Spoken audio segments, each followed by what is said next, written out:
Okay, good day to all of you, and today we will be discuss the different branches of ballistics, different types of firearms, different tests for gunshot residues, and forensic and wound ballistic. So, pero kami mga papakita na clips or pictures dyan sa screen, no?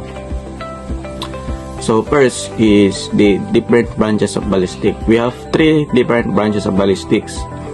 Number 1 is the interior or internal ballistic. Number 2 is the exterior or external ballistic, and number 3 the terminal ballistic, no? So first is the interior or internal ballistic. So what is the interior or internal ballistic? So here is the study of motion of the projectile while it is still inside the firearms, which extends the breech of the muzzle of the firearms. So ito yung mechanism, no, na nangyayari doon sa loob ng firearm, no, which the hammer is hit the firing pin, and the firing pin will hit the primer, and the priming mixture will be burned, no, sa bilis ng 0.0000001, no?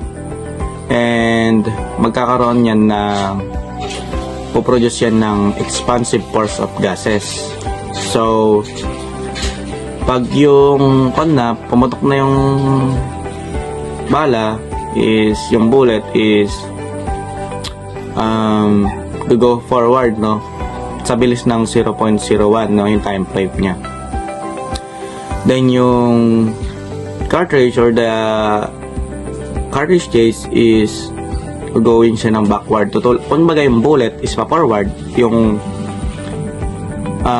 cartridge or the case is backward. So yun yung tinatawag nating recoil. Yung mga naman na lumalabas na gas, na yung mga sobrang gases doon sa loob, yung mga lumalabas na gas, is ang tawag doon blowback. So meron tayong 3 or 2 na types ng blowback. Pag sa base o sa likod, ang tawag doon base drag. Pag sa gilid naman, skin friction, no? So meron din tayong tinatawag na sa riffling, no? Doon yun yung pag-ikot baga ng bullet doon sa loob ng bala, ng baril pala, tapos yung ikot is pwede siyang pa left or pa right, nakadepende yun sa manufacturer ng firearm. Then pag umiikot na yun, ang tawag doon is gyroscopic stability, no? Siya yung nagpapa-stabilize nung bullet para mas accurate siyang maiputok. So sa mga smooth bore is wala yun, no? So, meron din 2 types of ignition system. Papakita ko dyan sa screen. Yung una is the boxer ignition, no? And yung pangalawa, it is the Verdun system. So, papakita ko dyan sa screen yung dalawa, yung pinagkaiba nila. Yan. Then, number 2 is the exterior or external ballistic. So it is the attributes of movements of the projectile after the leaving the muzzle, no, of the firearm. So dito is nakalabas na siya, no. Tapos mayroon tinatawag tayong trajectory. Yun yung curve path of the bullet. So kumbaga tawag doon yung bullet is narating na yung target. Ang tawag doon is the accurate range. Pag yung pinakamalayo naman na narating ng bullet, ang tawag naman doon is maximum effective range. So dito na rin nangyayari yung naririnig nyo na ng baril, yung tunog ng baril. Ang tawag naman doon is the muzzle blast, yung bagay yung tunog ng baril na naririnig nyo, no? Then doon nyo makikita din yung time flight, no? Yun, mga angle impact ng baril. So basta ang external ballistic is focus siya doon sa movement ng bala after niyang makahalis doon sa punganga or the muzzle of the firearm. So the last one is terminal ballistic. So terminal ballistic is focuses on the impact of the projectile into the target, no? So ang terminal ballistic kasi, kumbaga pag yung bullet is nakarating na siya doon sa pinaka-target and na-hit niya na yun, ayun na siya, terminal ballistic na siya, no? Then meron tayong 2 samples of bullets sa terminal ballistics. So first, the hollow point, and the second is the full metal jacket. So pag yung hollow point is tumama na sa target, yan is papasok siya dyan, di magpe-penetrate na dyan. Ang tawag doon, terminal penetration. So pag yung hollow point is nag-penetrate siya dun sa target, is mag-expand, no? Then magdi-disintegrate, kaya magkakaroon siya ng mga bullet fragmentation. So mas maraming sugat yung gagawin ng hollow point. Then yung pinaka main bullet is diretso doon sa central cavity, no? Yung sentro na ginawa ng hard bullet, no? Ayan. So pag full metal jacket naman, parehas lang sila na nagpe-penetrate doon sa target or the thermal penetration. Tapos mag-expand yung pareho sila nag-expand, pero pag full metal jacket kasi is hindi siya nagdi-disintegrate, no? Pero yung full metal jacket is dire-diretso siya, pero magkakaroon din siya ng temporary cavity or sugat, and its travel inside, it's increase the penetration, that is the action made by the fired bullet inside the target. So tagusan siya, no? Matagos siya dun sa target, dire-diretso siyang ganun, tatagos. Tapos basta pag terminal ballistic is nakapokus lang siya doon sa impact, no? Impact ng projectile or bullet doon si target. And I will discuss the different types of firearms. So first, we're gonna start with the rifle. Rifle is a type of gun with a long bullet and a long barrel used to fire bullets over long distance. Ang rifle ay isang uri ng firearms o sandata na may grooves o spiral na guhit sa loob ng kanyang barrel na tinatawag na rifling. Ang rifling ay tumutulong upang paikutin ang bala habang lumalabas ito, kaya mas accurate at mas malayo ang naaabot ng bala. And next is the muskets. Ito ay isang mahabang barrel na may smooth bore barrel at hindi tulad ng rifle, wala itong spiral grooves o rifling, kaya hindi accurate o masyadong tumatama sa target ng eksakto. And the carbine. Ang carbine ay isang uri ng barel na kahawig ng rifle, pero ito ay mas maikli, mas magaan at mas madaling dalhin, pero tumpak at mas malakas pa rin yung tama. Ginagamit in close range o kapag kailangan ng barel na madaling bitbitin at mabilis gamitin. Usually, ito ang ginagamit ng mga sundalo, pulis na kailangan gumalaw ng mabilis at makipaglaban sa masisikip na lugar. And next is a shotgun. It is a type of firearm that is often used at close range.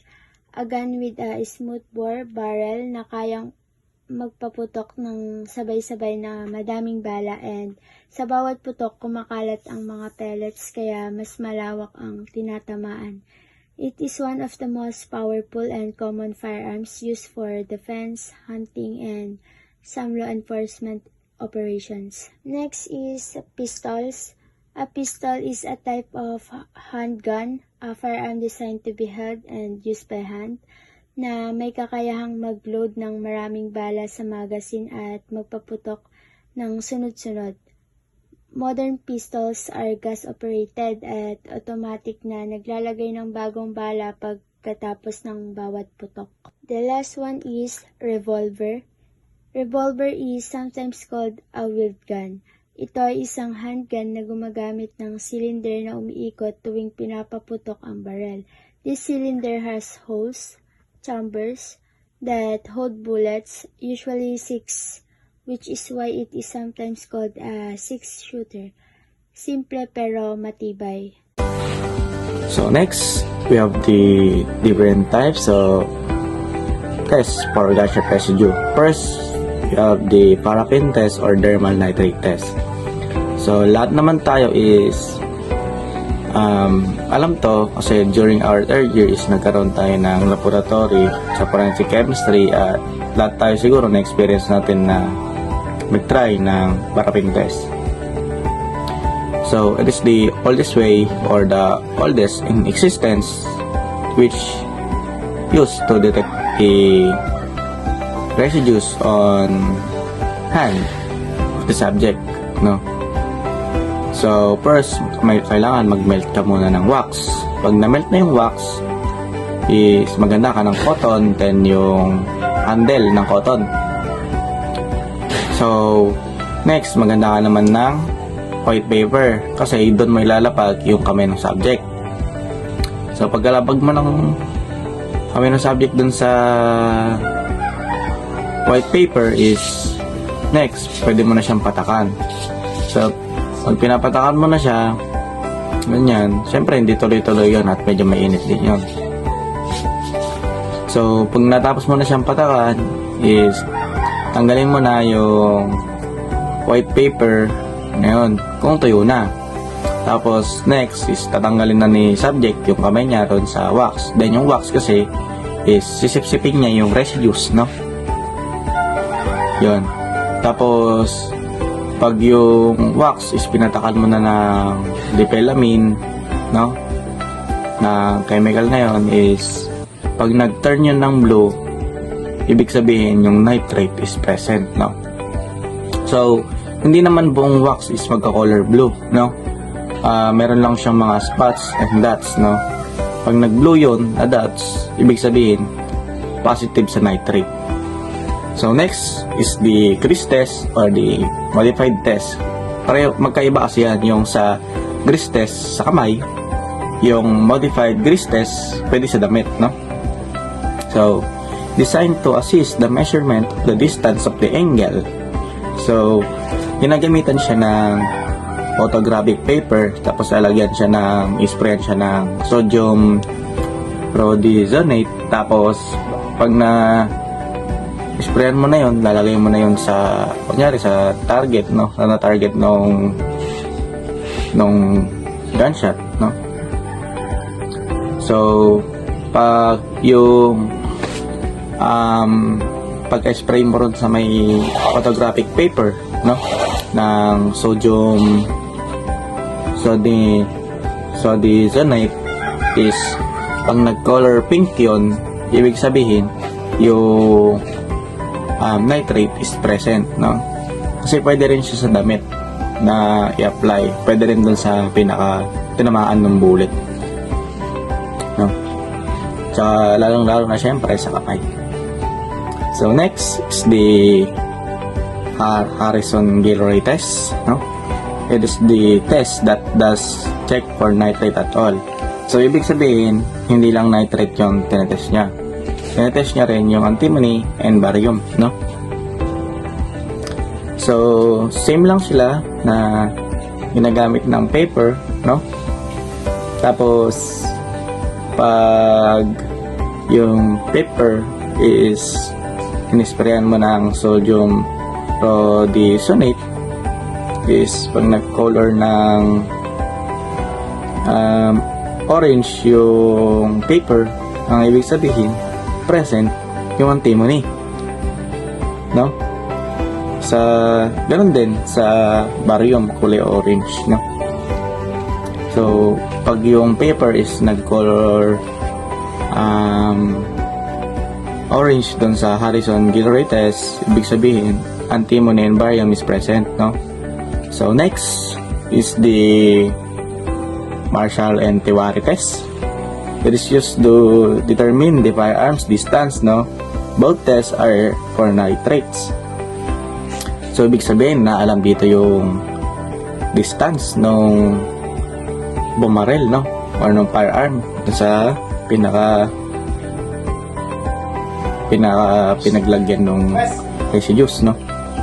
So, ang test na to is yung filter paper is ibababad siya ron sa acetone, then ipipress siya ron sa tinamaan nung residues, no? Or yung pinaka-target mo na applyan. So, pag na-dip mo na siya, kunyari, ipipress mo ganun. Pag na-press mo siya is pag nag-color yellow siya, ibig sabihin, nag-spot-spot na yellow, ang ibig sabihin nun is present yung nitrate. So, next is the Walker test. Is a chemical test for the presence of nitrates in unburned or partially burned propellants, no? The test gives the valuable information about the range and what weapon was fired. So, parang ganoon lang din siya sa mga ibang test na nauna, no? So, dinedetect niya rin yung gunshot residues. So, ang acid naman or chemical na ginagamit dito sa Walker test is the napithylamine -4 8-disulfuric acid, no? So, ganun din siya. Dinedetect niya rin yung mga gunshot residues. So, applicable din siya sa victim, no? Kasi siya yung tinamaan nung bala. Kasi meron dun sa victim, kunyari, sa may katawan niya, if ever na tumama na yung projectile sa kanya, is meron dun mga unburned gases. I mean, unburned residues na propellants, no? So, yun, i-detect niya yun. So, lahat ng nabanggit kong test lahat yan is presumptive test. So, need mo ng confirmatory test para malaman kung totoo talaga siya. Kasi lahat ng test na yan is nagbibigay ng false positive result, no?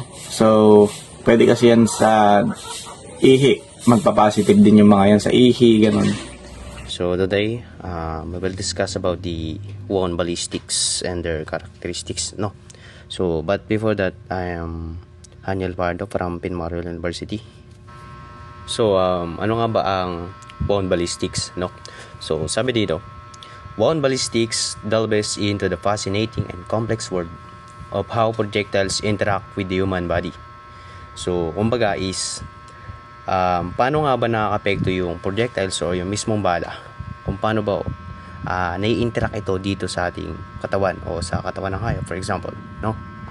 So, dako naman tayo sa characteristics ng wound ballistics, no? So, narito yung characteristics. So, meron tayong entrance wounds, exit wounds, bullet fragmentations, angled exit wounds, and tissue damage. So, unahin natin yung entrance wounds.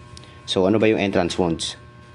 So, ano nga ba ang entrance wounds? So, ang entrance wounds is, these typically appear as clean round holes slightly smaller than the bullet's diameter. This is due to the elastic properties of the skin momentarily stretching around the projectile. So, karaniwan, no? So, karaniwan, mas maliit kasi sa exit wound ang entrance wounds, no? So, mas bilugan nito lalo na kung ang bala ay pumasok ng tuwid o diretso. So, meron din itong abrasion colors na kung saan pabilog na gasgas sa paligid na sugat. So, hindi lang yun, meron pa tong soot and gunpowder residue. So, kapag malapitan yung baril o malapitan yung tama, may makikita kang itim na marka o paso sa paligid ng sugat dahil sa pulbura yun o pulbura at init mula sa putok. So next is yung exit wounds. The appearance if an exit wound depends on several factors. If the bullet exits directly opposite the entry point and exits hands-on, the exit wound may be smaller than the entry. So, pero kadalasan ang exit wound ay mas malaki kaysa sa entrance wound dahil sa pinsalang dulot ng bala sa loob ng katawan.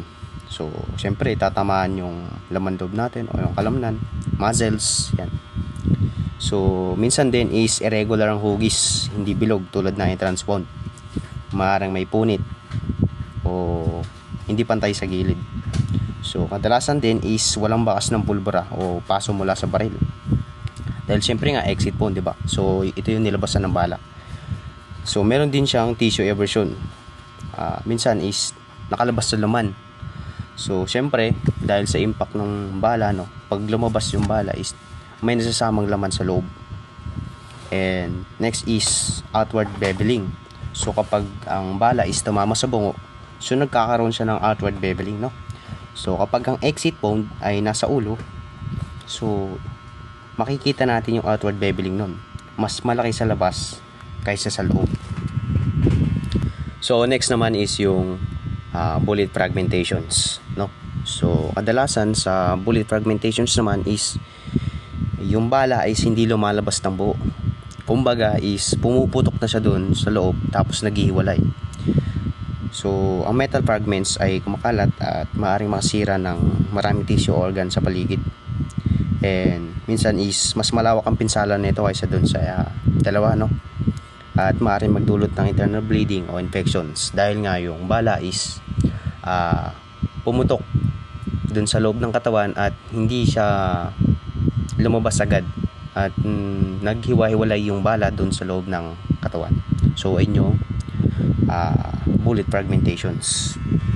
So, sa angled exit wounds naman is dito is hindi diretso yung tama ng bala, hindi paliko.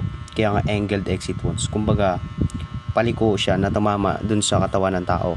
So, hindi ganun kadiretso yung angulo niya o yung kanyang angle kapag tumama sa katawan ng tao. So, paliko yung tama nung bala. So, at karaniwan ang hugis ng ganitong wound is hindi siya bilog, maaring pahaba o hugis dahil nga may sirang gilid dahil sa pagkakangat ng bala. So, yun. So, sa tissue damage naman is dito sabi nga dyan, the path of the bullet creates a shockwave within the body. So, kapag pumasok yung bala, may shockwaves yun. So, sinisira nito yung mga, for example, organs natin sa loob ng katawan, muscles, o pwede rin yung bones, pwede yung ma-fractures. So, tinatawag nga itong tissue quake, kasi nagkakaroon ng shockwaves yun kapag tumama sa katawan ng tao. Sa loob ng katawan ng tao is nagsha-shockwaves, then doon nagki-create yun ng pinsala o damage doon sa tissue ng katawan ng tao or even the animals. So, punta naman tayo sa gunshot wound, So, ang gunshot wound is an open wound caused by the penetration of a bullet or slugging to the body tissues. So, meron itong characteristics of gunshot: muscle patterns, scorching, blackening, tattooing, dirting, pink coloration, and contusion. So, unahin natin yung una. So, ang una is yung muscle pattern, So, muscle pattern indicates contact wounds and are often observed in suicide cases. So, kadalasan ang muscle pattern is ito yung malapitan o kumbaga is malapit lang yung mismong tinamaan ng bala, So, kadalasan nga is ito yung nangyari is sa mga suicides na mga cases, So, makikita nyo naman di sa pictures na yung sugat is sobrang laki. Kumbaga parang kasukat ng muzzle kung ano yung labasan ng baril. So, ganun yung pattern ng butas o ng sugat ng muscle pattern. So next naman natin is yung scorching. So scorching naman is caused by the flame or hot gases. So kapag pumutok yung bala kapag pumutok yung baril sa sobrang lapit o sa direct contact nito is bukod sa bala, syempre may lalabas dun na init at hangin, no? Yun yung tinatawag nating hot gases. At minsan is meron din yung spark o apoy mula dun sa pulbura. And also mainit din yung baril ng baril. So ito lang naman yung maaring makasunog ng balat sa paligid ng sugat. So yun yung scorching.